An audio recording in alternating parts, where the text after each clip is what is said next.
అందరికీ. నాటి నేస్తాలు, మన చిన్ననాటి జ్ఞాపకాలు, మాటల్లో మమకారం, కథల్లో మనసు, కుటుంబ కథలకు స్వాగతం, సుస్వాగతం. నా కథలు మీకు నచ్చినట్లయితే లైక్ చేసి సబ్స్క్రైబ్ చేసుకోగలరు. నా కథలు వినేవారు కథలు మీకు నచ్చాయో లేదో కామెంట్ చేయగలరు. మరి ఈరోజు కథ ఏంటో చూసేద్దామండి. కథ పేరు పెద్దక్క. దీన్ని మనకు అందించిన వారు వాసుకి నూచెర్ల గారండి. మొదటి భాగం విందామండి.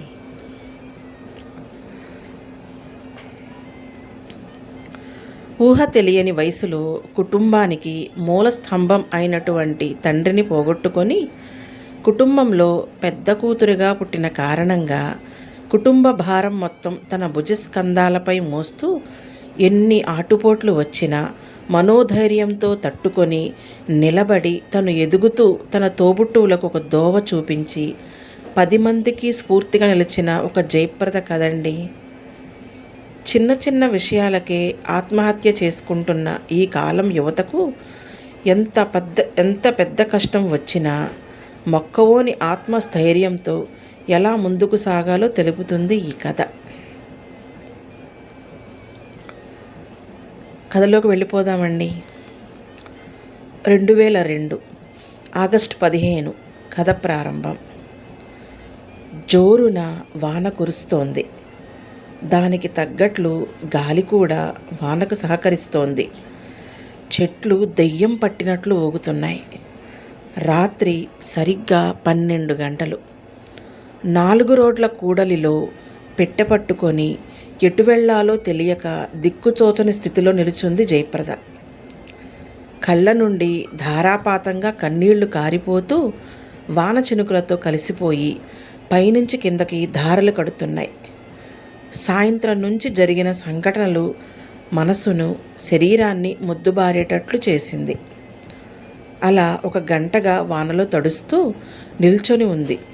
కానీ తరువాత ఏం చేయాలో కూడా తోచటం లేదు. మేడం, ఎక్కడికి వెళ్ళాలి? అటు వెళుతున్న ఆటో అతను అడుగుతున్నాడు. జవాబు చెప్పకుండా శిలా విగ్రహంలాగా నిల్చోనుంది జయప్రద. ఆమెకు అసలు ఆ ఆటో అతని మాటలు వినిపిస్తే కదా జవాబు చెప్పేది. ఆమె పలకకపోయేసరికి ఆటో వెళ్ళిపోయింది.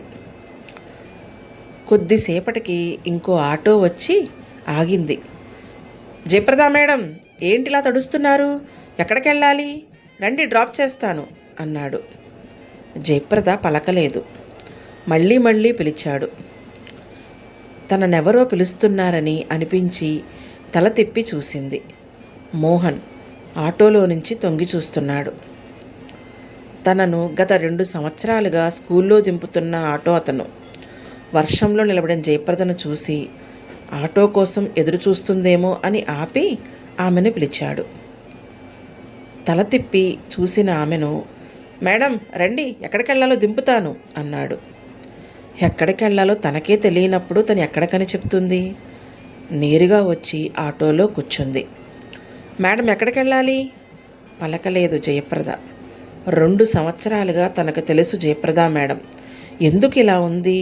ఉలుకు పలుకు లేకుండా చేతిలో పెట్టి ఉంది. అంటే ఏదో ఊరికి బయలుదేరినట్టు ఉంది. ఎవరికి బాలేదో పాపం ఏడుస్తుంది.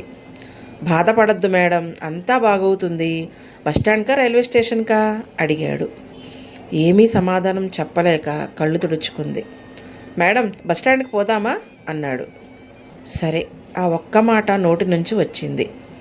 పాపం ఈ మేడంకు ఎప్పుడూ బరువు బాధ్యతలే. ఏం జరిగిందో ఏమో, ఎప్పుడూ ఇలా లేదు.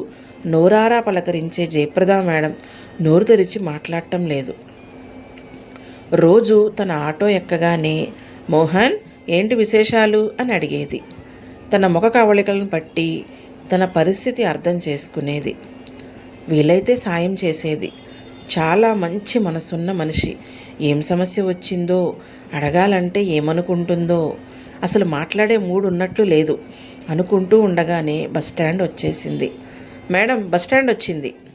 ఉలిక్కి పడినట్లు చూసింది జయప్రద. పెట్టెపట్టుకొని దిగింది. వాన కురుస్తూనే ఉంది. డబ్బులు ఇవ్వటానికి అలవాటు ప్రకారం బ్యాగ్ కోసం భుజం తడుక్కుంది. భుజం ఖాళీగా ఉంది. అంటే బ్యాగ్ కూడా తెచ్చుకోలేదు. చేతిలో పైసా లేకుండా ఎక్కడికి వెళ్ళటం? బుర్ర పనిచేయటం మానేసి చాలాసేపు అయింది. పరిస్థితి అర్థం చేసుకున్న మోహన్ వెంటనే ఆ రోజు కలెక్ట్ అయిన డబ్బు లెక్క పెట్టాడు. సరిగ్గా 1000 రూపాయలుంది. తనకెన్నోసార్లు అవసరం అంటే సాయం చేసింది. బ్యాగ్ మర్చిపోయినట్లుంది. ఊరిపోయి చేరే వరకు 1000 సరిపోతుందిలే, తిరిగొచ్చిన తర్వాత ఎలాగూ ఇస్తుందిలే అని. మేడం, డబ్బు గురించి ఆలోచించకండి. మీరు ఎన్నోసార్లు నాకు సహాయం చేశారు. ఇప్పుడు మీకు సహాయం చేసే అవకాశం నాకు ఇవ్వండి అని ఆమెకు 1000 రూపాయలు ఇచ్చాడు. వద్దు మోహన్ అనకుండా తీసుకుంది. మోహన్ ఆమె ప్రవర్తనకు చాలా ఆశ్చర్యపోయాడు. ఈవిడకేదో అయ్యింది వేళ అనుకున్నాడు. వస్తాను మేడం, జాగ్రత్త అని చెప్పి వెళ్ళిపోయాడు. మోహన్ వెళ్ళిన వైపు చూస్తుంది తప్ప నోట్లో నుంచి మాట రాలేదు. ఇప్పుడు తను ఎక్కడికి వెళ్ళాలి? ఎదురుగా హైదరాబాద్ హైదరాబాద్ అరుస్తున్నాడు కండక్టర్. మెల్లిగా అడుగులేసుకుంటూ హైదరాబాద్ బస్ దగ్గరికి వెళ్ళి బస్సు ఎక్కుతుంటే, టికెట్ కొనుక్కొని ఎక్కాలమ్మా కండక్టర్ చెప్పాడు. టికెట్ కొనుక్కొని బస్సు ఎక్కింది. దాదాపు రిజర్వేషన్తో నిండిపోయింది బస్సు. బస్సు చివరి వరుసకు ముందు వరుసలో కిటికీ పక్కన ఒక సీట్ ఖాళీగా ఉంది. అందులో వెళ్ళి కూర్చుంది. మొత్తం తడిసిన చీరలో వణుకు రావాల్సింది పోయి తన లోపల జరిగే సంఘర్షణలోని వేడికి చెమటలు పడుతున్నాయి. తల వెనక్కు వాల్చేసింది. నువ్వు చస్తే గాని నా సంసారం బాగుపడదు. వద్దన్న అదే మాట చెవిలో మారు మోగుతుంది. 60 ఏండ్ల క్రితం గతంలోకి వెళ్ళిపోయింది జయప్రద.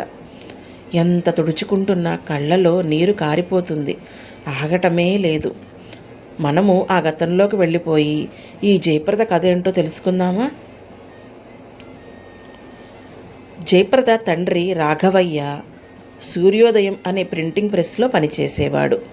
అతని భార్య వర్ధనమ్మ.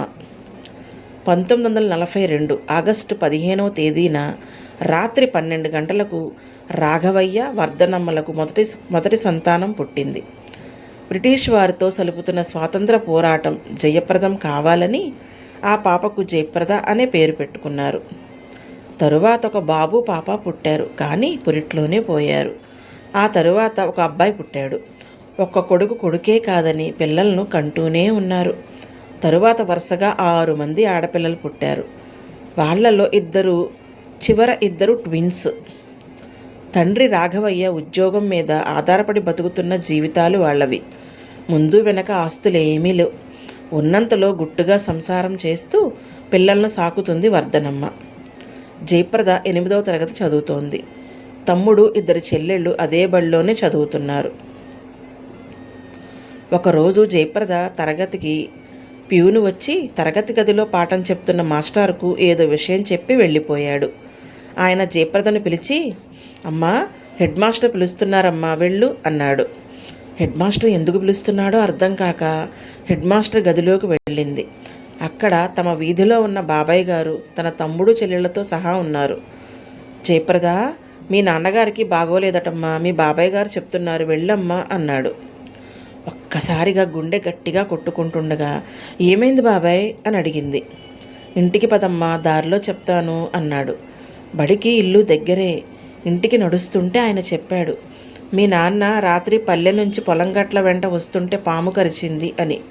ఎలా ఉంది నాన్నకు ఆందోళనగా అడిగింది. అంతలోనే ఇల్లు వచ్చేసింది. ఇంటి ముందు జనం మూగి ఉన్నారు. అందరినీ తప్పించుకుంటూ లోపలికి వెళ్ళింది.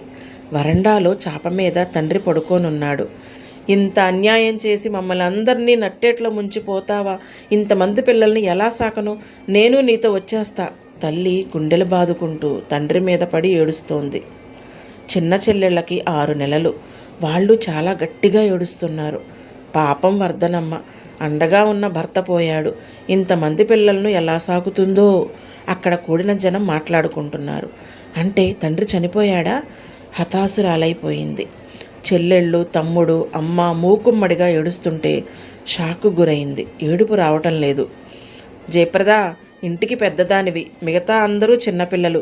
నువ్వే చూసుకోవాలి వీళ్ళను. ఎవరికి తోచింది వారు చెప్తున్నారు. నిన్న రాత్రే పోయాడు. పొలంలో పనిచేసేవారు చూసి చెప్పే వరకు తెలియలేదు. శవం కుళ్ళుతోంది, వాసన వస్తోంది, తొందరగా తీసేయండి అన్నారు అక్కడ చేరిన జనం. ఎవరు ముందుకొచ్చి తీసేవారు? తీయమనేవారే కానీ సాయం చేసేవారు ఒక్కరూ లేరు. ఇంతలో జయప్రద ప్రాణ స్నేహితురాలు రజని విషయం తెలిసి వచ్చింది. రజనీని చూస్తూనే అంతవరకు రాని దుఃఖం పొంగుకొచ్చింది. రజనీని కౌగిలించుకొని బావురుమంది. రజని వాళ్ళింట్లో అందరికీ జయప్రద తెలుసు. విషయం వేరే వాళ్ళ ద్వారా విని రజనీ అమ్మ కళావతి అన్న రాము వచ్చారు. పరిస్థితి అర్థం చేసుకొని అక్కడికి వచ్చిన వాళ్ళతో, వాళ్ళ వద్ద డబ్బు లేదు, మనమే ఎంతో కొంత వేసుకొని దహనం చెయ్యాలి అని చెప్పాడు రాము అన్న. రాఘవయ్య మంచితనం తెలుసు కాబట్టి ఇంటి పెద్ద దిక్కు కోల్పోయి దిక్కుతోచక ఉన్న తల్లి పిల్లలను చూసి ఏడవని వారు లేరు. తలా ఇంత చందా వేసుకొని శవాన్ని దహనం చేశారు. ఒక్కసారిగా ఇల్లు శూన్యమైపోయింది. తరువాత 2 మేనమామలు వచ్చారు. ఏమే వర్ధనో, బావపోతే మాకు కనీసం ఒక్క మాటన్నా చెప్పాలనిపించలేదా? విషయం తెలుసుకొని మేము వచ్చే వరకు శవం ఉంచాలని తెలియదా? ఏం జరిగిందో తెలుసుకోకుండా వర్ధనమ్మను అనాల్సిన మాటలు అనేశారు. అక్కడ ఉన్నవాళ్లే విషయాన్ని వాళ్ళకు అర్థమయ్యేటట్లుగా చెప్పారు. అయినా తమకు బావ చనిపోతే ఒక్క మాట కూడా చెప్పలేదన్న కోపం వాళ్లలో ఉంది.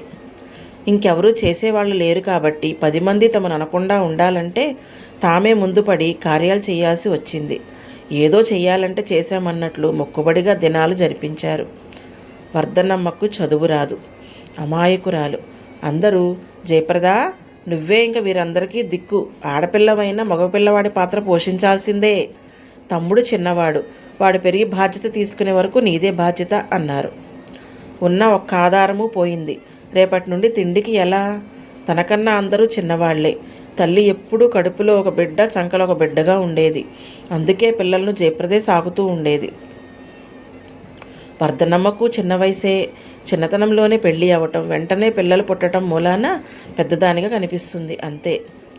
తండ్రి పోయిన తర్వాత తల్లి ఎప్పుడు ఒక మూల పడుకొని ఏడుస్తూనే ఉంది. ఏదడిగినా నాకు తెలియదు, జయాన్ని అడగండి అంటుంది. జయప్రద మేనమామలు నెలకు ఒక బియ్యం మూట పంపిస్తాము, అంతకన్నా మేము సహాయం చేయలేము అని చేతులెత్తేశారు. ఎవరి భయం వారిది. అది చేయకుంటే ఈ గుంపు మన ఇంటి మీదకి వచ్చి పడుతుందేమో అని వారి భయం. సరే అని తల ఊపింది జయప్రద. బియ్యం ఒకటి వస్తే మిగిలిన అవసరాలు ఎలా తీరతాయి? వాళ్ళు ఉండే ఇల్లు ఖాళీ చేసి రజని వాళ్ళ ఇంట్లోనే విడిగా ఒక గదిలోకి మారారు. రజని పక్కింట్లో ఒక టీచర్ కుటుంబం ఉంది. వాళ్లకు కూడా జయప్రద బాగా తెలుసు. జయప్రద అంటే చాలా ఇష్టం వాళ్లకు. కళావతమ్మ తన పిల్లలతో పాటు వాళ్లకు చేసిన సాధకాలు ఇచ్చేది. ఉన్న రోజు తినేది, లేని రోజు తను పస్తులుండేది. కానీ అడిగేది కాదు. పిల్లలకు అన్నంలో ఉప్పు కలిపి నీళ్లు పోసి పెట్టేది. నోరు విప్పి కష్టం బయటకు చెప్పేది కాదు.